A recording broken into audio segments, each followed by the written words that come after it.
Hello ladies and gentlemen, my name's Wraith, and today we're going to be taking a look at the faction of Arnor.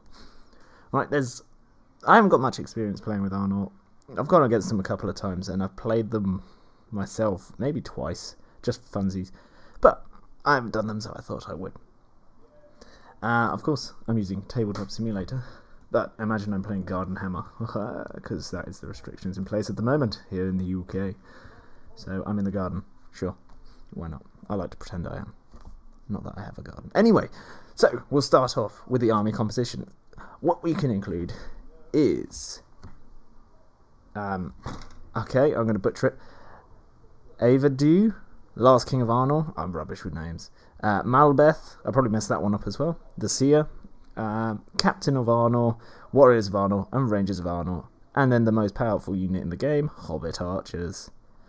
So, what can these guys do? Well, let's take a look. Avadu, the last king of Arnor. Right, he is 80 points. He is a hero of valor. You want to be bringing this guy because he works fantastic, and he works with the army bonus, which is protect the king, where friendly Arnor models automatically pass courage tests whilst within 6 inches of this big boy. That's pretty good.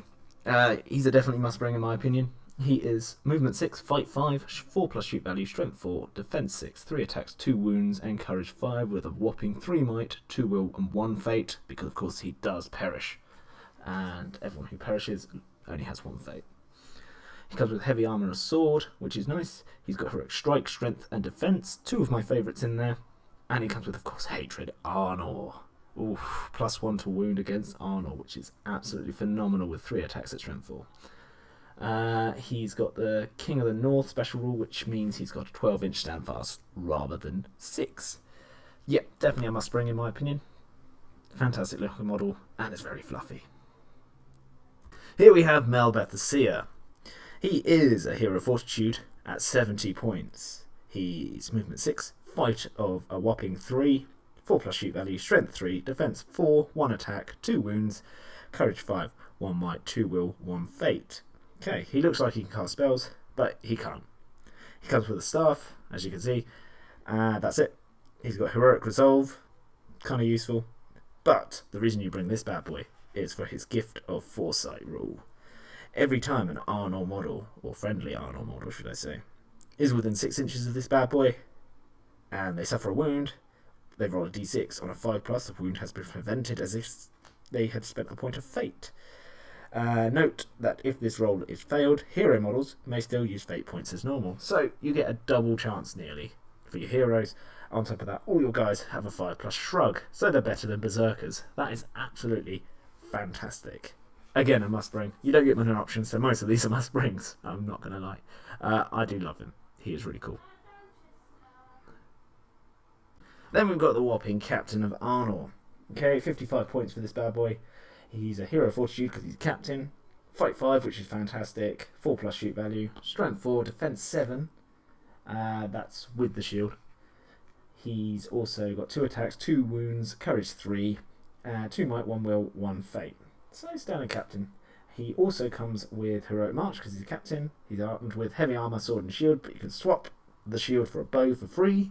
You won't need to because you have plenty of bows in your army, trust me. And he's got hatred Angmar. So he's good against Angmar, but strength 4 is nothing to sniff at. Happy days, standard captain. Maybe on a bit of an expensive side, but hey, you get what you get. Okay, then we've got the Warriors of Arnor. He is 8 points standard, okay? Yep, he's a man, Arnor infantry warrior. He's got movement 6, fight 4, which is fantastic, 4 plus shoot value, strength 3, which is a bit meh, defense 6, fantastic, 1 attack, 1 wound, courage 2. Oof. Okay, he's got heavy armor, sword, spear, and shield. So he's got everything. You can swap his spear and shield for a banner, so you can't bring a banner and a shield, which is kind of sucky. Dropping him down to defense 5 with a banner, but hey ho. Obviously that's 25 points. He's got hatred Angmar. So he's very good at killing Angmar. Strength 3 plus 1 to wound is fantastic against those ghosty boys or spooky orcs. Then we've got the Warriors of Arnor. Rangers. They are warriors though. They're 8 points as well, so same as a warrior. Apart from they are move 6. They're still fight 4, but they've got 3+ shoot value. They're strength 3, defense 4, 1 attack, 1 wound, courage 3. They've got armor, sword, and bow, and then you can give them a spear for 1 extra point, as this little fellow is showing off. Thank you, Dad, for showing that off. Gary the Ranger. Yep, that's Gary. That's Larry. They're brothers. Yeah, they don't have hatred Angmar though, which kind of sucks. But maybe they don't hate Angmar as much as their other fellas. You know, being a ranger and that. Can't hate the life of a ranger. Yeah. The last thing I want to mention is you can have Hobbit Archers. Hobbit Archers are a whopping 5 points each. I don't think I've got a model for them available, but never mind. Yeah. I'll check actually. There's a negative on the Hobbit Archer model, but we all know what a Hobbit Archer looks like. He's got a little funny hat with a feather in it, and he's carrying a bow, funnily enough. 5 points, what do you get? Well, you got a movement 4, fight 2, 3+ shoot value model. Strength 2, defense 3, 1 attack, 1 wound, courage 3. Comes with a dagger and a short bow, and you can give him a Warhorn for 30 points. Yes, that is fantastic. They're resistant to magic. They get throw stones at range 8 and strength 1, but you've got a bow, so why would you throw a stone? Yeah. They are what you are. They're good at shooting. They've got short bows. So what's that, 18-inch shot? Strength 2. But if you've got a lot of them, 5 points or as many as you squeeze in, you're laughing. Absolutely fantastic model. I love Hobbit Archers. They're actually fantastic. Now, why would you collect Arnor? Well, perhaps you just love their aesthetic, which I do. I absolutely love the way they look. If you're looking at this now and go, oof, that looks fantastic. Get in position, Melbeth. What you're doing, my man. Boom. Obviously, this is not a list I recommend, but well, I mean, why not? What's wrong with it? Why wouldn't you bring 3 banners? But yeah, you've got to do it for the love of the lore. You've got to be collecting it possibly for the love of the look. I mean, they look absolutely fantastic, ranked up in their little warbands.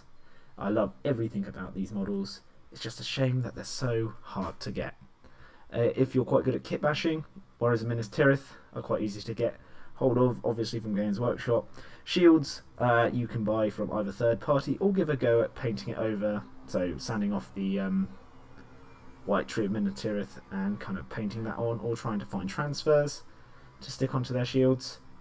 But yeah, the main characters you want to be able to try and get your hold on is obviously Melbeth, the Seer, and Avandu.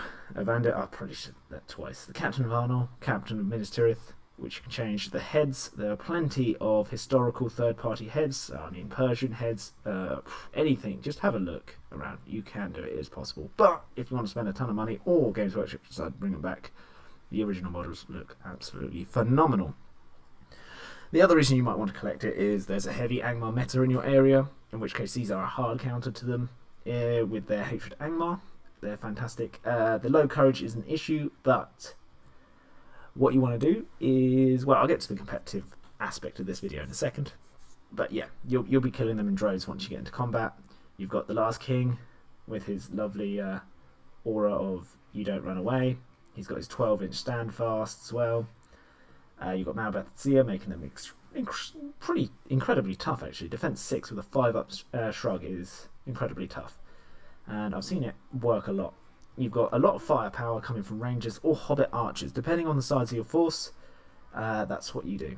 So if you've got 30 warriors, you can have 10 shooting guys. If you don't want to spend the points on warriors, on Rangers, which, to be honest, there's not a massive amount of points to do, because, I mean, Rangers are usually used for their Fight 4 and their 3+ shoot value. You've got access to Fight 4 army-wide pretty much, and your 3+ shoot value you can buy for a hell of a lot cheaper, being a 5-point Hobbit Archer.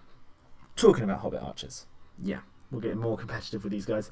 I definitely go for the Hobbit Archers over the Rangers. Purely, I mean, their movement is not massive. You've got longer range bows with the Rangers, but we're talking cheap. Your warriors aren't cheap. 8 points a model is not cheap for your infantry. Courage 2, but they are Fight 4, Hatred Angmar, Strength 3, all with spears, all with swords.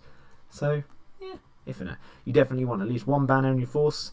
If not 2, if you can squeeze it in. You want the 2 main characters. And with the Hobbits, you definitely want a Warhorn, bringing your entire army up to Courage 3. So you're now standard Courage. Courage 3 is massively better than Courage 2, because if you do go against Angmar, there's a lot of Harbinger of Evil flinging about with the Wraiths, so it'll bring you back down to Courage 2 rather than being Courage 1. And we don't want that, because if he gets caught up with a Witch King or something like that, he's probably going to go down. Yeah. The bells. Sorry about that. It's quite good timing if you can hear that. I mentioned the Witch King taking this guy out and the bells go off from the church. Fantastic. Yeah, that's pretty much all I can tell you about running these guys. You've got to go for the love. I love these models. I love fluffy lists. I love doing factions purely because I love the faction. I like Khazad-dûm, so I did Khazad-dûm. I just love their lore and I love everything about them. They are competitive though, which is quite nice. On top of that, what other factions do I do? I do plenty of factions. Most of them, like Farharad, are my favourite faction by far. I was lucky enough to get a whole army of them, and they are my greatest love. Whether people see them as ultra competitive or not, I don't care. I win games with them purely because I play them a lot and I love them. So if you play Arnor a lot, you will learn how to play them. And I'd say 75% of the game is the player. Okay, it's all about the movement, so you can definitely win with an underdog faction. And you never know, one day you might get some love. So don't let it dissuade you because there's no models available. They can be created. Like I said, Warriors of Minas Tirith, either painting on their shields by getting rid of the tree, put the Arnor symbol on, or have a scout about for third-party shields. Or, not that I'm saying for you to do it, but if you've got a 3D printer, nothing's stopping you from printing off shields that look similar to this. Okay, that's it. Don't be stealing IPs though. Don't be doing that, people. Fantastic. There's one more thing I want to talk about, and we'll be right to it. This is, of course, allies. You have no green allies as Arnor, because the timelines don't mix up and Games Workshop hate you. But you have got yellow allies. So, if you want to lose your army bonus, which is your Ignore Terror, but if you've got a Warhorn in your list, that's not the end of the world, unless you are fighting purely Arnor and things that cause terror. You can bring yellow allies. So you've got Elrond, obviously Rivendell allies, and what's great about Rivendell is they bring in the best knights in the game for you, which is Rivendell Knights. So they're skirmish knights, they can be missile cav, or they can play the role as shock cav, whilst your infantry are the anvil, pretty much. These guys can be the hammer. And it's something that you're missing from your list, which is fast-moving cavalry. On the flip side, if you don't like that and don't want to spend too many points on Rivendell Knights, I guess you can go for the slightly lesser Galadriel Knights, which are still fantastic, but they just don't have lances, pretty much. Very good for objective grabbers, countering enemy cavalry charges, and then you get access to Galadriel, Lady of Light, so that's pretty fantastic. You don't have to have Hero of Legends. You can try and muscle up a Hero of Valor to stick in as an ally, but these are just two examples that I've seen used, because you've got Blinding Light from Galadriel and all her other lovely little spells to be shooting with hobbits at people but not being shot back, because it's quite a heavy shooting meta at the moment. Or you've got Elrond here, who can bring purely Rivendell Knights and not count towards the bow limit, because you'll have plenty of bows in your Arnor force. So, depends how shooty you want to go. I would probably, if it was up to me, I'd probably go the Elrond route with Rivendell Knights. Even if you just bring 4 of them, it'll be a massive difference. Plus, Elrond is fantastic hero at fighting enemy heroes, being an elf and all that good stuff. So, hopefully you found this video useful. If you think I've missed anything, or if you think I'm spot on and amazing, do let me know in the comments section down below. And let me know what you think. Anyway, if you liked it, do hit the like button because it helps the channel out massively. And if you're feeling especially saintly today and you want me to reach that sweet 1k subscribers, do consider subscribing. But even if you don't do either of those things, I still hope you have an absolutely fantastic day. And I know for a fact that if you do subscribe and like it, personally, you will get an Arnor army shipped to you. No, I'm joking. You won't. Have a fantastic day. And goodbye.